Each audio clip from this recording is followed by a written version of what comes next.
Today we're going to go over 13 players that you could pick up off waivers or possibly trade for in your fantasy leagues, and we're going to dig into that right now. The first player we're going to talk about today has been hot over the last couple weeks, and that's Zonovan Knight from the New York Jets. He's available in over 60% of leagues and just produced another 100-yard game. James Robinson was active this week, but Zonovan Knight still saw a large bulk of the workload, playing 55% of the snaps. This led to 118 yards on 20 touches. Michael Carter didn't practice all week last week, so this means he may not return for week 14, and even if it does, Zonovan Knight deserves a bigger workload here. His next contest will be against the Buffalo Bills, who ranked 24th in the league in run defense. Another rookie here who has been showing up right now has been James Cook from the Buffalo Bills. He's played a season high of 43 snaps on Thursday.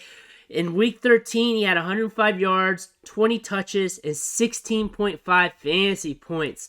Cook ranks 7th in the league in yards per touch, and he earns nearly 2 more yards per touch compared to Singletary in the backfield.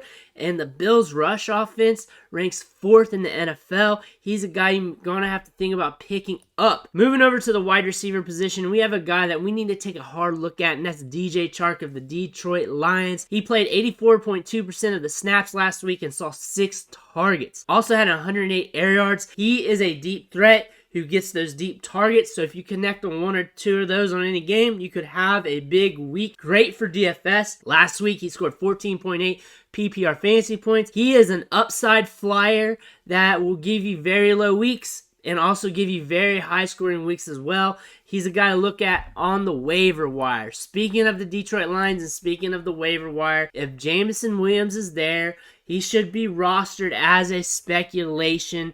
And what I mean by that, as a guy who's more than likely not going to give you much in return for this year, but since the upside's there with him being a first-round talent, 4.2 to 4.3 speed, what we saw last year at Alabama, he should be rostered at least in every league just because of that. Let's move over to the tight end position. We have one trending tight end that we need to look at, and that's Greg Dulcich of the Denver Broncos. We've talked about him a few times this season, but last week he caught 6 of his 8 targets, ran 21 routes, and had an 80.8 route participation rate. This led to 14.5 PPR fantasy points. He's going to have his down weeks. He's going to have his up weeks. Just the nature of the offense. But if you need a tight end, this is one to look at. Going to a running back who's not active right now, but who could make a big impact in the playoffs is Khalil Herbert, running back for the Buffalo Bills. He's eligible to return in week 16. He's a stash for the playoffs.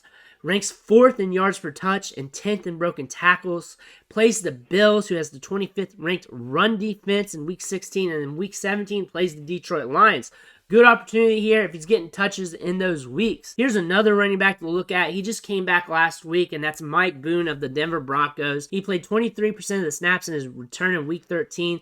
This was immediately more than Marlon Mack. Melvin Gordon was cut by Denver. Chase Edmonds is going to miss a lot of time due to injury. This means Boone has a chance to earn more workload. He's averaging 6.8 yards per touch. This ranks 10th in the NFL. Latavius Murray ranks 47th among running backs in the NFL. So there's a chance for Boone to earn more workload going forward. So he's a great speculation play. Another speculation play at the running back position is Jerick McKinnon from the Kansas City Chiefs. Played 39.7% of the snaps in his last 2 weeks, along with getting 8 targets, 13 total touches, 9.8 points per game in his last 2 games. So it's not sexy, but it's good enough to get the job done. His work in the passing game and him being on the Chiefs gives him that little floor right there, but there's also room for upside. Obviously, Isaiah Pacheco is the running back to own here, but if you're really hurting, you're good on your lineup, and you just needed that one running back to get you about 9 points a game, Jerick McKinnon might be the guy to help you out. Another running back to look at, because we're just looking for running backs, mainly off the waiver wire usually,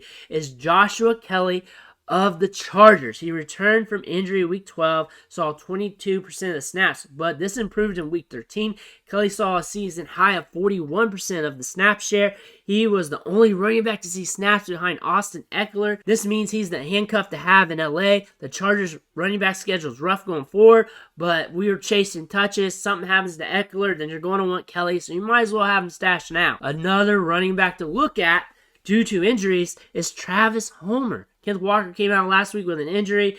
Homer wasn't able to play in that game due to illness / an injury. Homer practiced Friday and is expected to be back this week. DJ Dallas also was hurt in that game. He returned, but he was limited. Homer has played ahead of Dallas most of the season and has seen 65% of the backup snaps in the offense when healthy. If Walker misses time, you want to look at Travis Homer. Also, you want to monitor DJ Dallas. He's dealing with a high ankle sprain. They're talking about him. You want to watch the practice reports on him while monitoring Kenneth Walker because you may want to play DJ going forward as well. Going to the Rams offense, this is an offense that you don't want to have, but a lot of people are talking about Cam Akers being a fantasy get. If he's on waivers and you're hurting, possibly, but I don't trust any of the Rams running backs, Cam Akers or Kyren Williams, but Akers was explosive last week and was productive, so you may want to go with him if that's something you're interested in. We have a veteran running back who's rostered in about 80% of leagues, who gets better as the season gets colder, and that's A.J.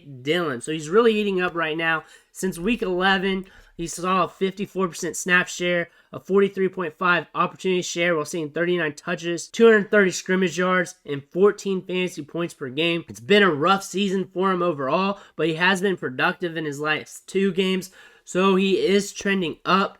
If you have him on your fantasy team, really look at him with confidence going forward. But those are 13 players that you could either pick up off waivers, trade for, or whatever you want. Just throwing them out there to you as suggestions. But let me know in the comments below who you're trying to get this week. Also, hit that subscribe button. I'm here to help you out. Waivers, stash plays, lineup advice, and everything else. But I want to thank you for watching, and I'll catch you on the next video.